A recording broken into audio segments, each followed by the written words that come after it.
do have a Grammy for the Chaka Khan album, Funk This, which I did with Jam and Lewis last year, so we just won it, which was great. We got a Grammy for Best R&B Album of the Year, and we got a Grammy for Best Dual Vocal Performance, because we did one of the songs we did, it was a duet between Chaka and Mary J. Blige. I really had fun doing a song with Gwen Stefani on her first solo record. That was fun. We did a song called Harajuku Girl. Spike Stent mixed it, actually. Tracked it, and that came out really nice. That was a lot of fun. Well, it's relationships. You start working with a set of producers and artists, and the chemistry's good. Everybody works well together. You make a good record. Everybody likes what you do. You like what they do. And then before you know it, it's sort of you just do everything that they have. Obviously, it's about the sound, and we want to get the best thing possible. But you want to make sure that you get the performance too. Otherwise, there just is no record. So you have to get everything all at once.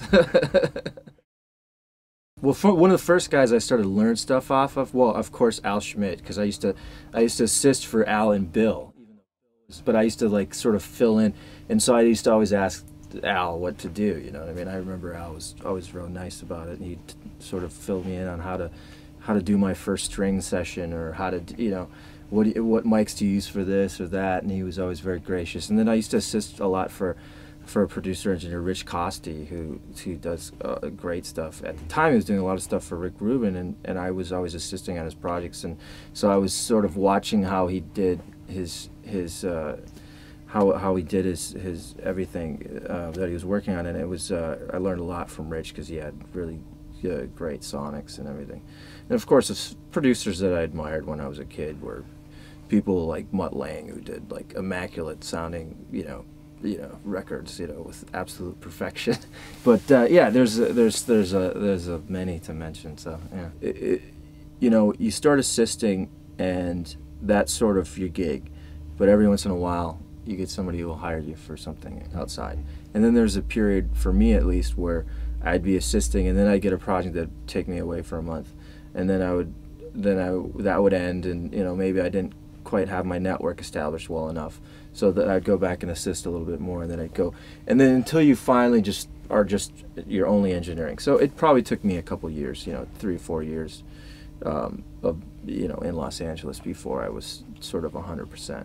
You know, probably about 3 years, I'd say. Most of what I do is I mix and engineer, but I do a little production as well. Yeah. And so let's take, for instance, this artist I just sort of, I can't really talk about her at this point, but this artist I just sort of met that has a lot of potential.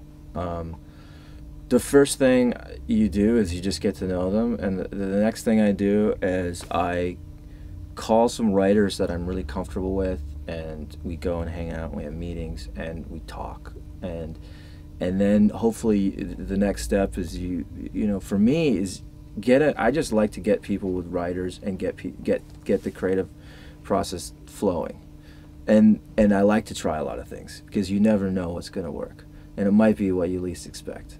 So as that process continues, you're going to see some things, and at that point they're sort of rough sketches, and you can get a direction and a concept. And then yes, if it would be a band, I would be all about, you know, rehearsing and getting the arrangements right first, and getting everything right before going in. But it's different if you're talking about a rock band. That's sort of the approach you'd use. If you're talking about R&B, people write in the studio. So you're not really doing that. You're not rehearsing in advance. You go get the room, you come up with the idea, you do it on the spot.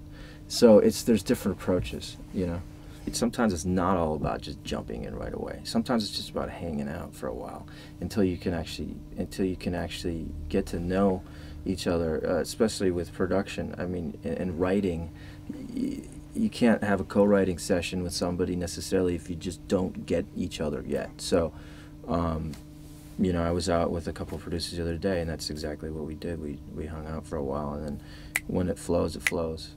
You know, we did an Usher. I worked on the Usher Confessions album. Did about 6 songs, tracked about 6 songs with Usher, and that was sort of You know, the process of coming up and creating a lot of that material. A lot of it is just sort of you have to get the vibe right, and then when it flows, it all flows and it all comes out.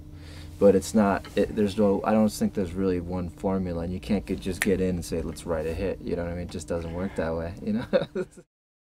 At Flight Time in Santa Monica, okay, I work with Jam and Lewis quite a bit. We built a facility in Santa Monica from the ground up. It's about a 9,000 square foot facility, and we put 5 SSL AWS 900s in that facility. We were pretty much the first people to buy the console, so yeah, we put them in there, and they were working out well. With this console is we would have all of our tracking elements up here, our mics, our drums, for bass, guitar, keyboard, you name it, and then sort of be doing all of our roughs in the box, and you've got that dual layer so you can just flip easily to the other side, do your rough mixes, go right back, you've got all your mics and all your EQs right there. So so it works both ways, you know, and then if you want, you can, you know, stem it out and get a little deeper on the mix, you know. It's just the best part about it is the flexibility, the size, the fact that you can control Pro Tools with it. There's a lot of things that you can do with it that you can't do with a J. And if your workflow is such that you want to kind of have everything in front of you at the same time, and you're doing a lot of work in Pro Tools, it really works well for that. And that's what we liked about it. Because specifically at Flight Time, we were building smaller format control rooms, and you know, the idea was not to put a big huge console in. It was to put in enough. You know, a lot of these studios, a lot of people are just using 2 channels now on the console, so it's like you want to have what you need in front of you and be able to work really well. So I mean, these pieces are great. You can track drums, you can track a lot of stuff on this console, whereas in the past the SSLs were more mixing consoles than anything.